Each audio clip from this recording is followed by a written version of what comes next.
2018 in Ljubljana, Slovenia, reading from Srimad Bhagavatam, Canto 6, Chapter 3. Yamaraja instructs his messengers, text 19. It's a very, very famous verse. Dharmam tu sakshat bhagavat pranitam. Dharmam tu sakshat bhagavat pranitam. Namavaya vidurshayo na pideva. Nasida mukya asura manushya. Kutonu vidyadhara charadaya. Dharmam. Real religious principles or bona fide laws of religion. Two. But, sakshat, directly, Bhagavat, by the Supreme Personality of Godhead, pranitam, enacted, na, not, vai, indeed, viduhu, they know, rishayaha, the great rishis such as Bhrigu, na, not, api, also, devaha, the demigods, na, nor, siddha mukyaha, the chief leaders of Siddhaloka, asuraha, the demons, manushyaha, the inhabitants of Burloka, the human beings, kutaha, where, new, indeed, Vidyadhara, the lesser demigods known as Vidyadharas, Shadana, the residents of the planets, where people are by nature great musicians and singers, Adaya, and so on. Translation by Srila Prabhupada. Real religious principles are enacted by the Supreme Personality of Godhead. Although fully situated in the mode of goodness, even the great rishis who occupy the topmost planets cannot ascertain the real religious principles, nor can the demigods or the leaders of Siddhaloka, to say nothing of the asuras, ordinary human beings, Vidyadharas and Chadanas. Srila Prabhupada's purport. When challenged by the Vishnu Dutas to describe the principles of religion, the Yamadutas said, Veda pranihito dharmaha. The religious principles are the principles enacted in the Vedic literature. They did not know, however, that the Vedic literature contains ritualistic ceremonies that are not transcendental, but are meant to keep peace and order among materialistic persons in the material world.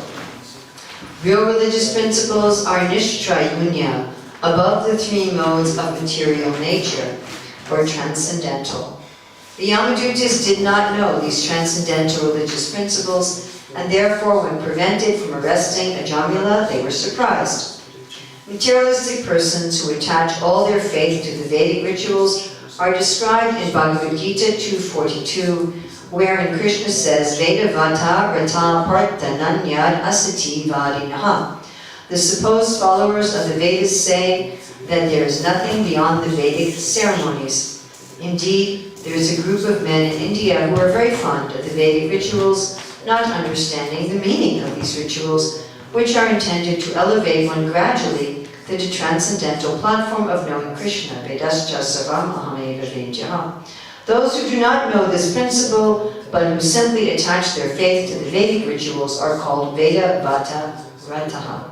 Herein it is stated that the real religious principle is that which is given by the Supreme Personality of Godhead.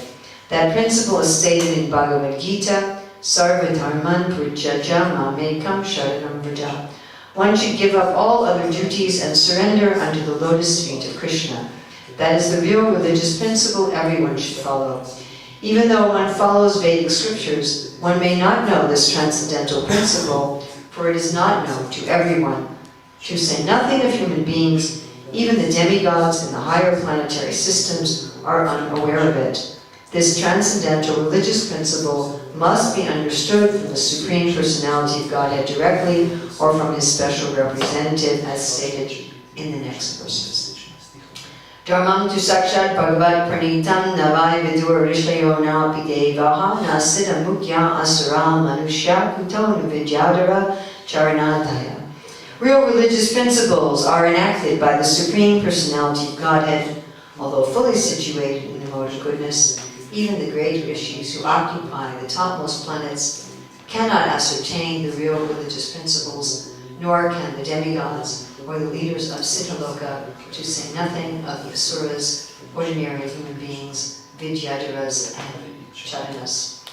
So we are born in this world, and we don't really know how we got here, or where we came from, or what the world is about, or what we're supposed to do. We're born into ignorance and bewilderment. Now, if one suddenly finds oneself in a strange place, one needs to know what are the rules of that place. How does it work? What's the purpose of that place? Isn't that a fact? So I'm constantly traveling, and whenever I go to a place I haven't been before, I have to find where's this, where's that, how do I get water, how do I get this, where do I wash my clothes? And you also want to know what the place is for, right? Some places are for government, some places are for study, some places are for recreation. What is the place for? We talk about Dharma. This whole section of the Bhagavatam is about what is Dharma. Dharma, here Prabhupada's translating as bona fide laws of religion. But many times he translates Dharma, it's a very difficult word, as the essence of something, like the Dharma of sugar is to be sweet, the Dharma of salty is to be salty, right? Like Jesus said, you are the salt of the earth, but if the salt loses its salty quality, what is the point? So Dharma means the essence of things, and that which gives something its identity, that which it is. I mean, one can say Dharma is right action, but right action, what does it mean, right? It means in accord with the identity of a thing. So I often give the example that, you walk through doors, you don't walk through walls. Okay? Because they have different identities. The wall is meant to be supportive, and the door is meant to allow you to go from one place to another. So as long as your actions are in harmony with the identity of something, and then you're happy. And as soon as our actions are not in harmony with the identity of something, then we become unhappy. Is this correct or not? It's a very simple principle. What is something? What is it for? What is its function? How does it exist?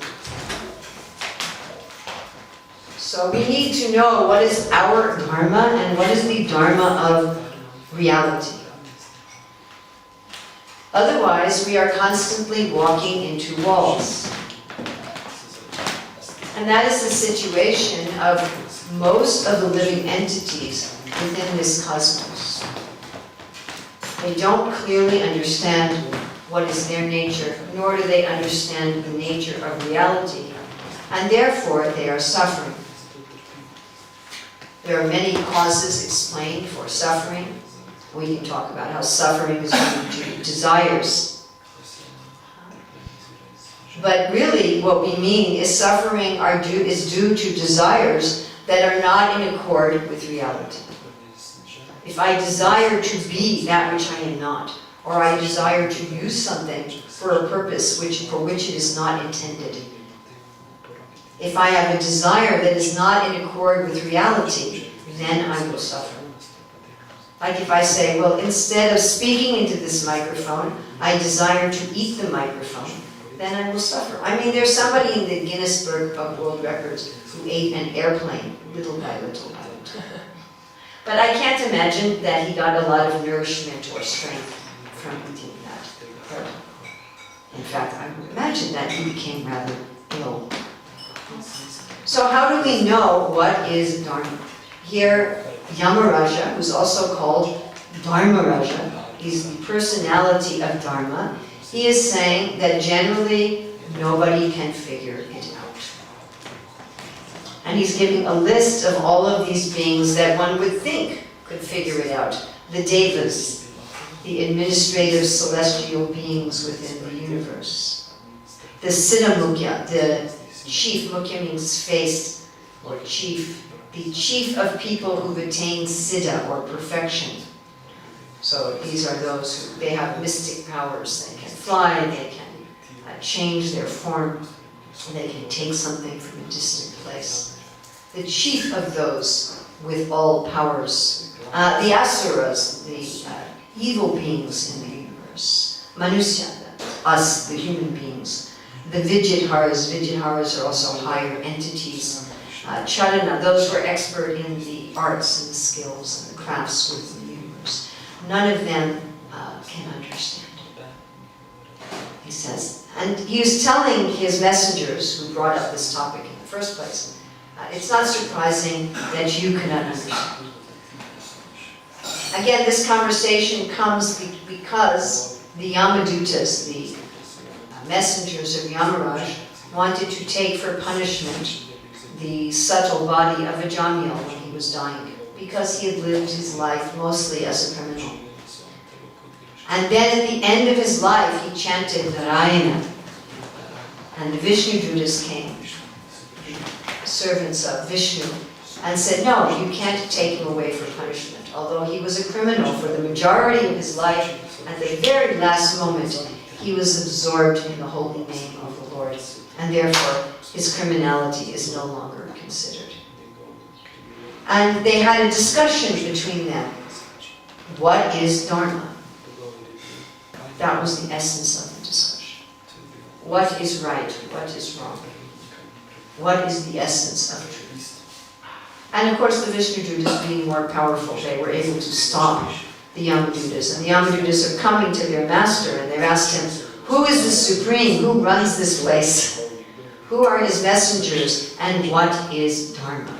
So having answered who is the supreme and who are his messengers, now he's answering what is Dharma. And he says Dharma is given by the supreme. Well, that makes a lot of sense. The person who manufactures a microphone knows how to use the microphone. What is it? What is it best used for? How to deal with it. This is just common, logical sense. If you want to know the identity and the essence of something and how to deal with it, you go to its source. Sometimes we may get some piece of equipment that it doesn't come with the manual, right? And we don't know how to use it. I've had many times an experience where I was using something and someone else came along, oh, did you know it could do this? You know, if you push this button, you can do this. If you push it, oh, I didn't know it had that capability. Yes, everybody's had this experience. Oh, it can do all these things I didn't know it could do. This is wonderful. I wish I had known about this, a year ago. My life is so much easier now that I know how to work it. So first we're going to talk about what Dharma is not and how it cannot be found, and then we'll discuss what it is. So here Srila Prabhupada is making very clear that Dharma is not religious ritual. Particularly religious ritual for trying to adjust material nature to be happy. So materialistic people try to adjust material nature to be happy without reference to any religion. Right? If I can just eat the right food and wear the right cosmetics and the right clothes and get the right job and get the right amount of money and have the right friends, and then I can be happy in the world, correct? And this is how we're taught in modern society. Get a good education, get a good job, make a lot of money, have the right friends, right? Make your body beautiful and fit and healthy, get the right romantic partner, get the right house, do some good for the world, be nice to people, and then you will be happy. Isn't that what we were all told growing up? That's the media, the TV, the movies, the books, the commercials, the schools. But anybody with a little sense can look at it and see that doesn't really work. And it just takes about 5 or 10 minutes of thinking about it, to say there's a lot of people who've done all those things who are not happy. And even the people who've done those things and are happy, they still get old and die and lose everything. And they're in constant fear that they're going to lose everything. Because anything that we have in this world through those means can be taken away about that fast, without any warning whatsoever. Isn't that true? Everything. Your house, your family. There was that tsunami in Indonesia some years ago, Some fishermen's out in a boat.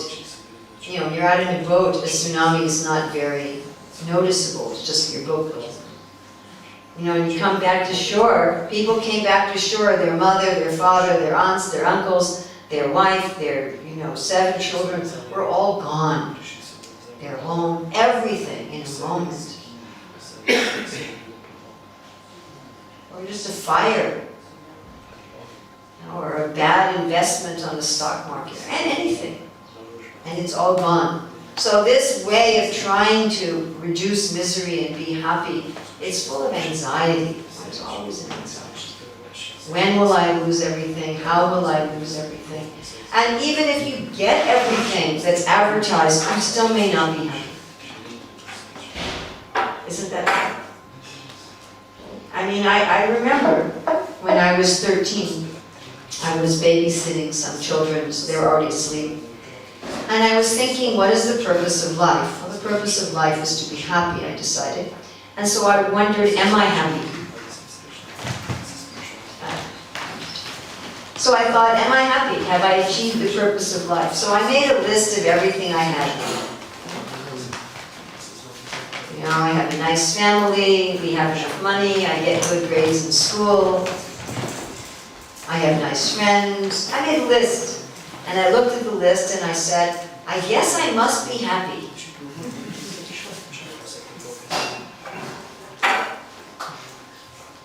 You look at the list, you say, even you get everything. And I said, is this all there is? Especially people who are very rich, very famous, they say, is that all there is?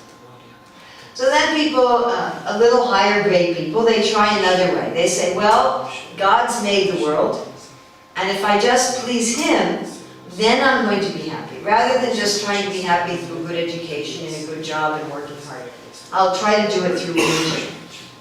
So that's definitely a higher level of thought. It may bring one eventually to the real thing.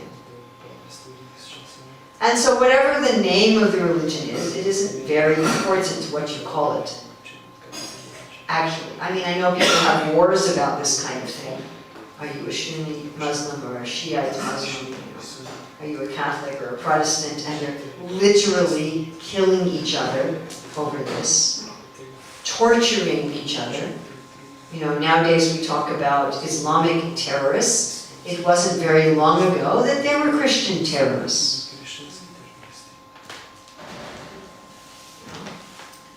Oh, you're Protestant? We'll torture you until you become a Catholic. Yes?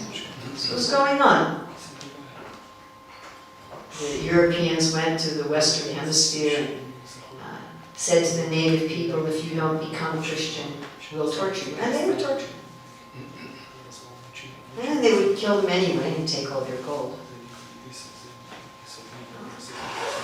But these things actually are not very important. Whether your rituals are Roman Catholic or Eastern Orthodox or Sunni Muslim, it doesn't matter, this kind of Hindu or that kind of Hindu. All of these religious rituals done for the purpose of trying to get from God material enjoyment are still not Dharma.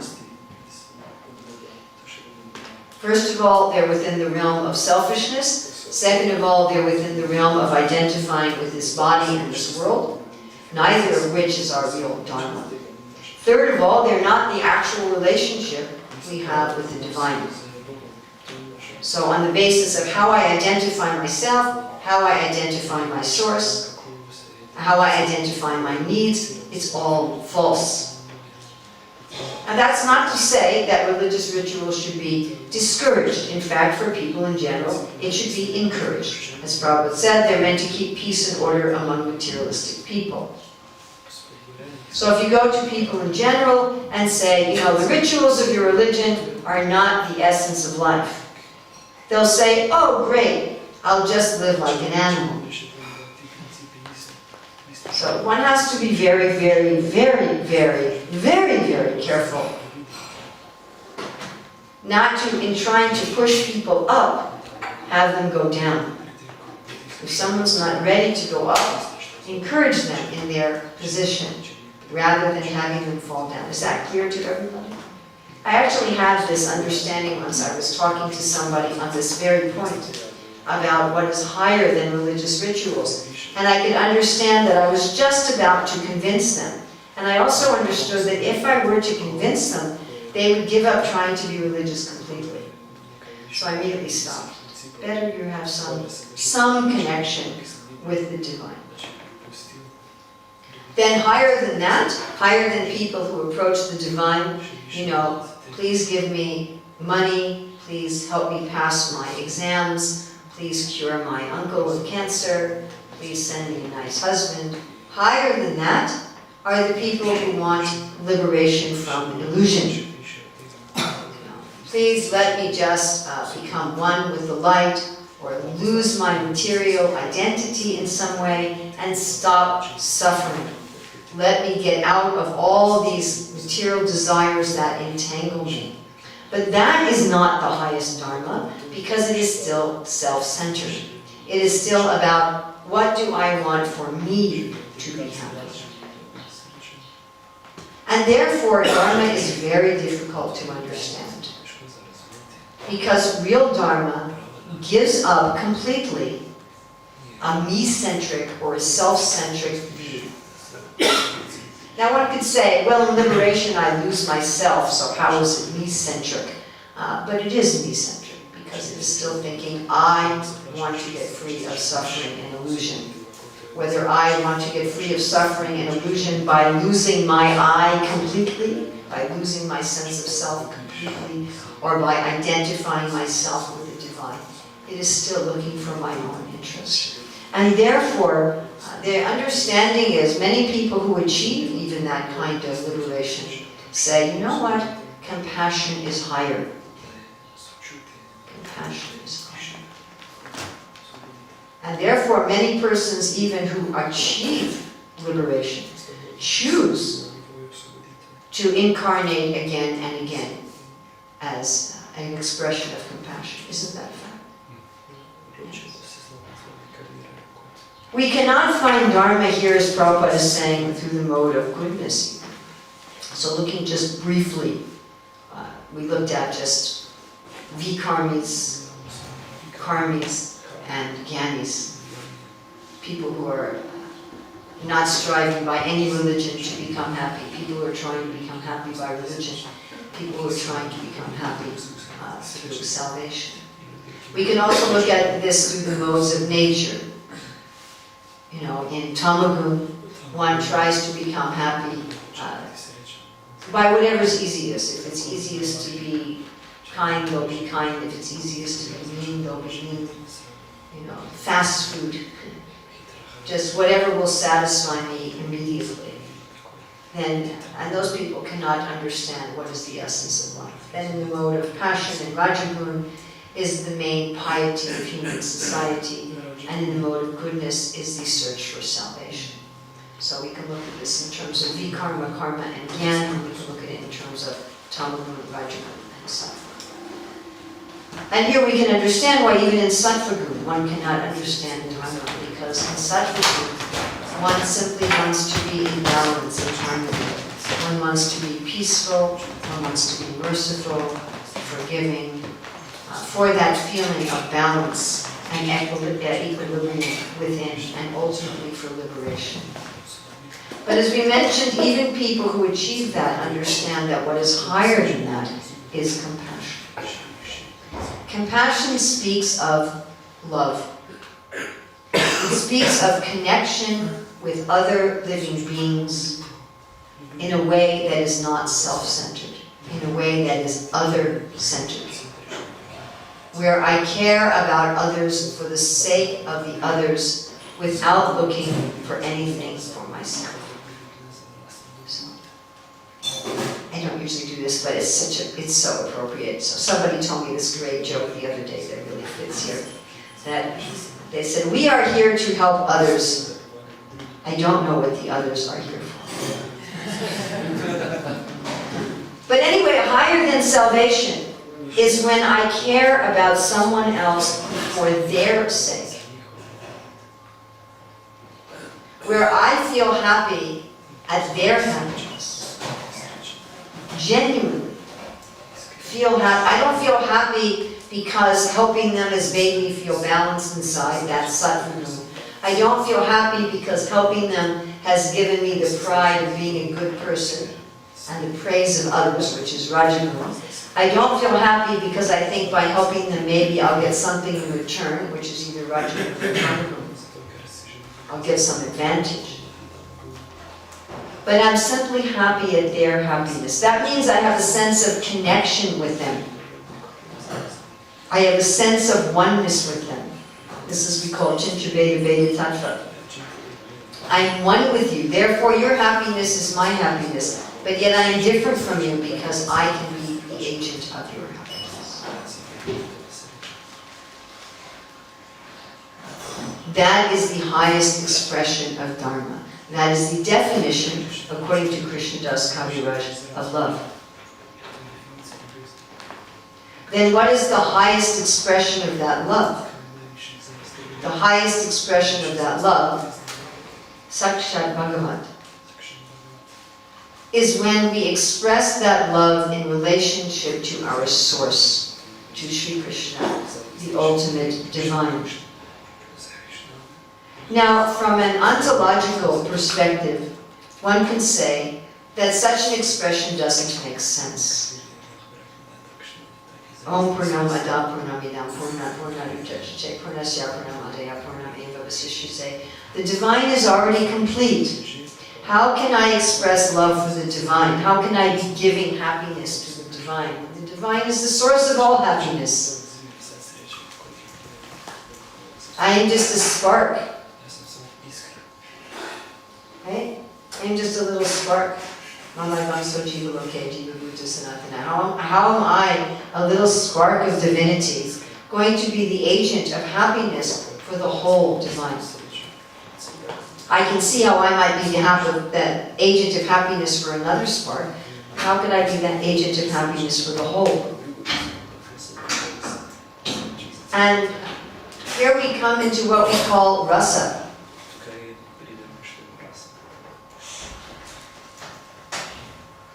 And this platform of rasa is what makes ultimate Dharma so difficult to understand. Rasa is not on a platform that one can understand just by logic. So, one of my godbrothers, the father of my son's wife, was telling me how when one of his children was very young, the young child brought him a stick. Just a stick. He just picked the stick up from the grass and brought it to his father. And the father said he was feeling so much love at being given an ordinary stick from his child. The stick had no purpose, it had no value, but it was given with affection. The father didn't need it. And this is the essence of rasa. We can make the supreme whole, our source, Krishna, happy. By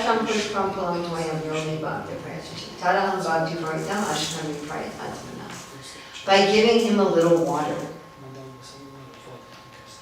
with affection. Does Krishna need water? He's the source of water. He is water. And how much water are we going to give him? You know, on our altar we have a little cup. Sometimes people on their altar, they have very small murtis and they have very small cups. You've seen? Very, very small cups. only like this big. I visited one person's house. Their cups were so small that you could put in literally one drop of water. But if I give one drop of water to Krishna with affection, he becomes happy. I become the agent of his happiness because of rasa, because of taste, because of relationship. Not because ontologically I have some capability of doing it. Because the essence of all existence is actually this reciprocal relationship of love. That is the ultimate dharma. Like when Jesus was asked, what's the ultimate? He said, to love God with all your heart and all your soul and all your might. And the second, which is like the first, is to love your neighbor as yourself. And so many, before Jesus also, great Jewish scholars said the same thing. What is the essence? Prabhupada's saying here, the essence is surrender. That is the essential principle. But surrender how? Not surrender on a battlefield. When Krishna is giving this verse to Arjuna, give up all other conceptions of dharma. Give up any conception of dharma based on I'm a man, I'm a woman, I work in the government, I work in agriculture, I'm a painter, whatever. Give up all these conceptions of dharma and just surrender.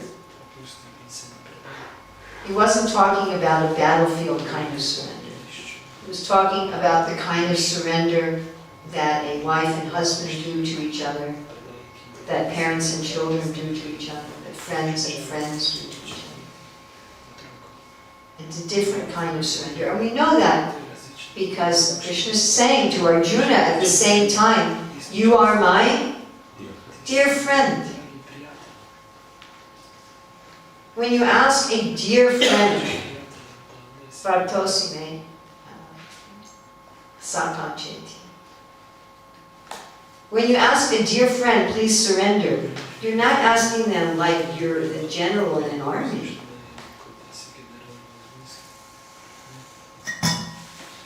When you ask a friend to surrender to you, you say, I have something great planned for today. Just come on. You'll like it. It's that kind of surrender. So that is the essence of Dharma. It is eternal. It has nothing to do with our changing bodies and lives.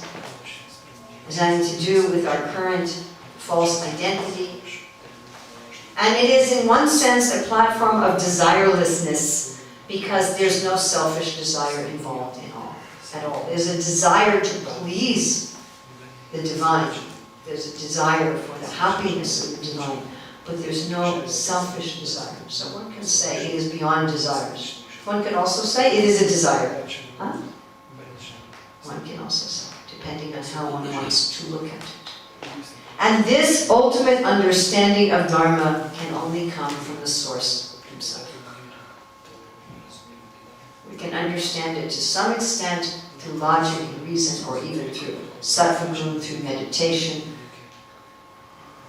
But ultimately, we can only understand it as one can understand the identity or purpose of anything from the source of that anything. So whatever we do that aims in that direction will make us happy. And whatever we do that goes away from that direction will not give us the happiness that we seek. We seek a happiness that is expansive, that is eternal, and that is variegated, and that is dynamic, and that is only found in this reciprocation. Because when we, the little spark, the jiva, the atma, when we aim to be the agent of happiness for the divine, we also feel that Sri Krishna, the ultimate divine, his understanding of dharma is to be the agent of happiness for us. So questions, comments, additions, subtractions, chastisements, corrections? Yes. Do we have a working microphone? We are part and thank you for beautiful lecture. I mean for useful, not beautiful. And beautiful also. I haven't been on the whole lecture, but the part Thank you. Well, it's a particularly beautiful verse. Okay, nice verse. We are part and parcel of Krishna, so we are also ultimately a spirit soul satisfied by this rasa loving reciprocation. Correct. We, in order to be completely satisfied, this condition of this reciprocation. The microphone is funny. Condition of. Yeah. Krishna doesn't want me to ask. No, you can ask. I'll repeat it into this microphone. Okay.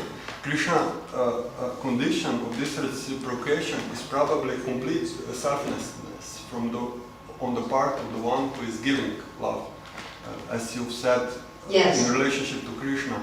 But what about to other jivas, which our service towards Krishna involves giving that love to other jivas, not only directly to Krishna. Yes. But there is some paradox. Usually we involve in this. Let me repeat this because I have to repeat it, otherwise I may miss something. So you're saying that the condition is that we're giving love to Krishna in rasa, and that has to be selfless. Yeah, and the same thing with the same thing with other jivas. Yeah. Because we're not only giving to Krishna, we're also giving to other jivas. Okay, go on. But there is some seeming paradox, at least because we are getting involved in these relationships, if not for anything else, if not for selfish reasons, for Krishna to be satisfied. So we are like collecting points to get liberated, or even for something less, to get points at Krishna, but we should aim at satisfying jivas independent of Krishna in some way. It seems paradoxical because You're saying there's a paradox because we're serving jivas in order to get points to get liberated or something. Yeah, But we should also serve jivas independently? Where does it say we should serve jivas independently? It seems to me intuitively that if you are part and parcel of Krishna, that if we give love to them, it should be under the same condition as to Krishna. But obviously this is impossible, as you claim probably. So it can only go through Krishna and to other jivas probably. All our relationships, even liberated, are intermediary is Krishna always probably. So you're saying, can we give love to a jiva directly, or does it always have to go through Krishna? Is that what you're asking? Yeah. Did I get it? We can only enjoy through Krishna. We cannot enjoy independently. We can only be happy when we're connected with the divine. We cannot be happy when we're disconnected. So if I'm going to give love to another jiva, the only way I can give love to another jiva is through a connection with the source. I give a very simple example of this. I think this, if it doesn't help you, then I'll think of something else. But sometimes I may be talking to you, but actually I'm trying to impress you. You were talking about getting points. We'll do points in a minute. So I might be talking to you, but actually I want to impress you. Yeah. So we deal with other jivas to please Krishna, not to please them directly. First of all, you cannot please other jivas directly all the time. I'm sure you've tried. And you see that sometimes it works and sometimes it doesn't. I wouldn't say never works. Sometimes I'm able to please other jivas temporarily to some extent. So it works to some extent for a while. But even the same behavior at different times may please or displease the same person. Right? If I call my friend on the phone at 9 in the morning, they may be pleased, but if I call them at 1 in the morning, they may be displeased. Or even, if I give the example all the time, the husband comes home and his wife's made lasagna and he says, "Oh, thank you, my favorite." And the next day again she makes lasagna and he said, "Why are you making it 2 days in a row?" So, the very behavior which pleases somebody at one point doesn't please somebody at another point. And pleasing another jiva directly, we can never please them completely. We don't have the capacity. It's like, my phone battery cannot run all the lights in the room. It just doesn't have the capacity. But if I'm pleasing another jiva to please Krishna, really I'm only trying to please Krishna. And it pleases Krishna if I'm kind to everybody. He doesn't like it if we're selfish and nasty and cruel. He likes it when we're kind and compassionate. And therefore, I'm kind and compassionate to make him happy. But that also gives me love for the other jivas.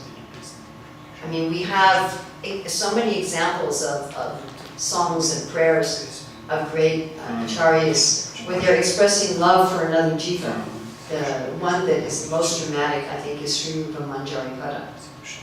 A very, very dramatic prayer of love for another jiva.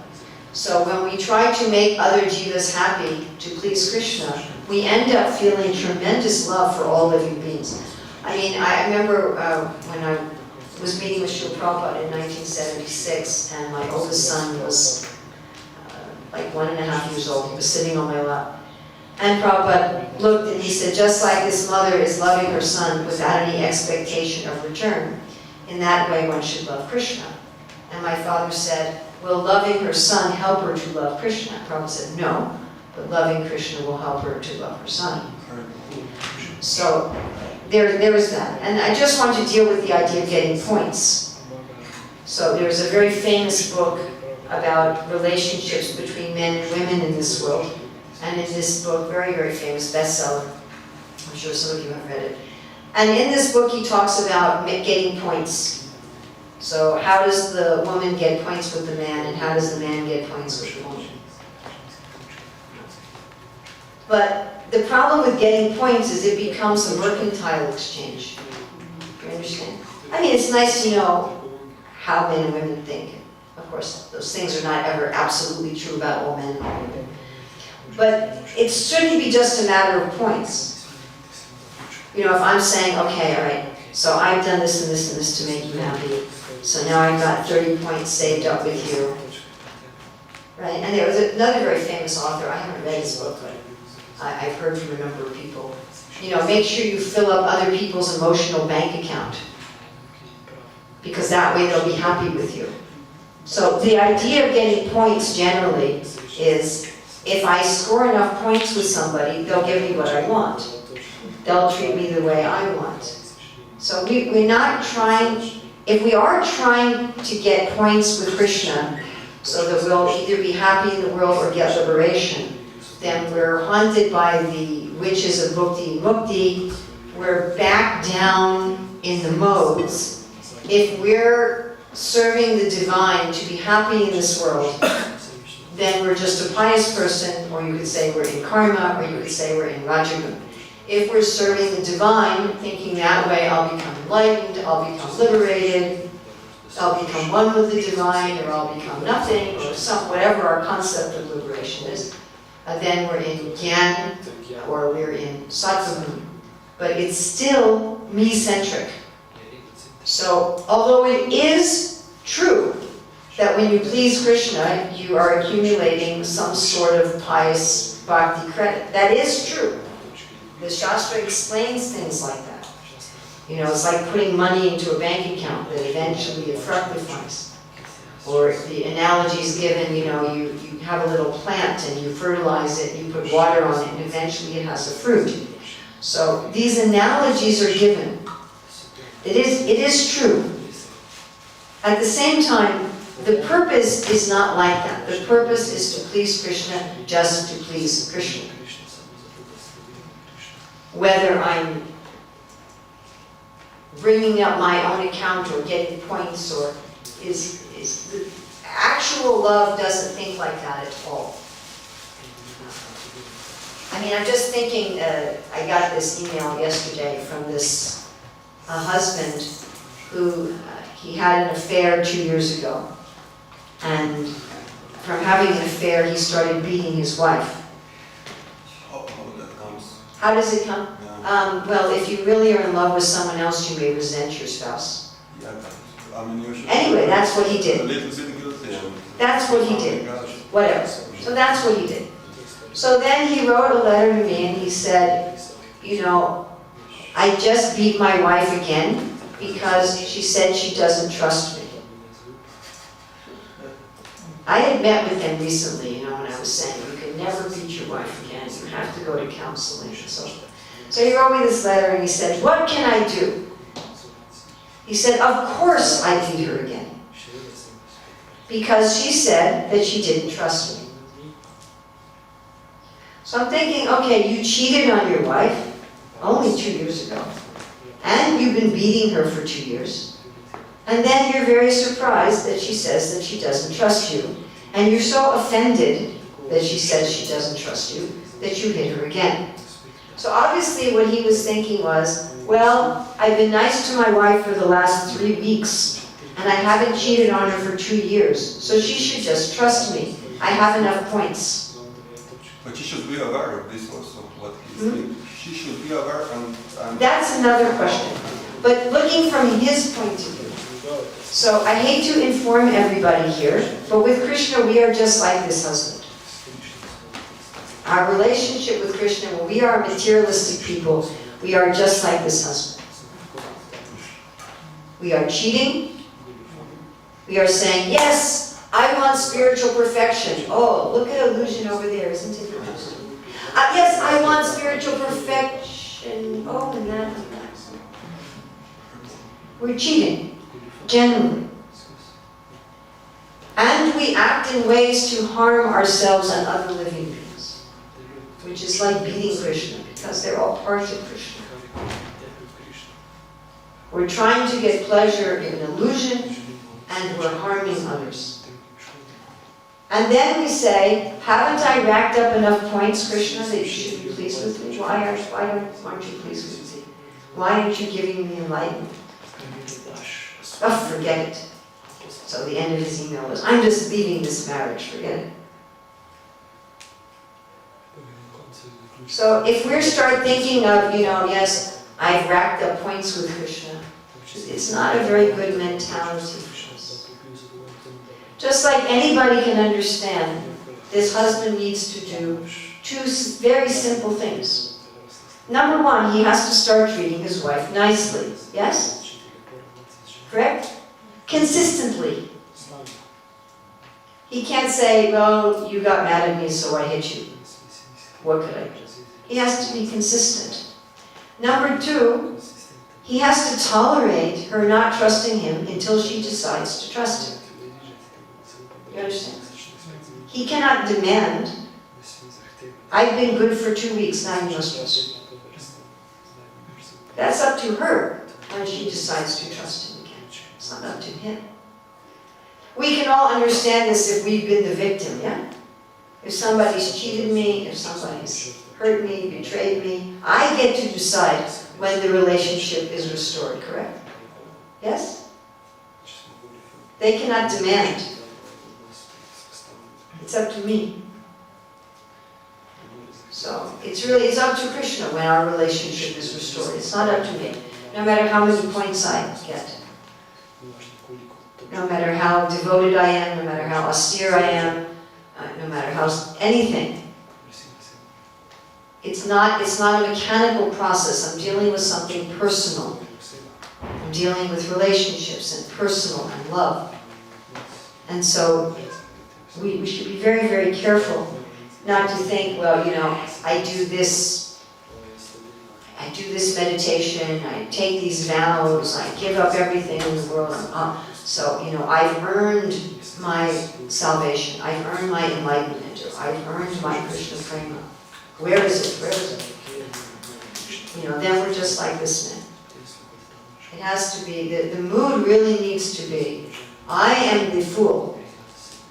I am the offender. I am the one who is going to illusion. I need to prove my sincerity, and if I make a mistake, I pick myself up and I keep going. And I wait patiently. It may be many lifetimes. It may be one moment, and it may be hundreds of lifetimes. Whatever it is, that's up to Krishna. So it is now after 9. So I think we should stop here. Srila Prabhupada ki jai.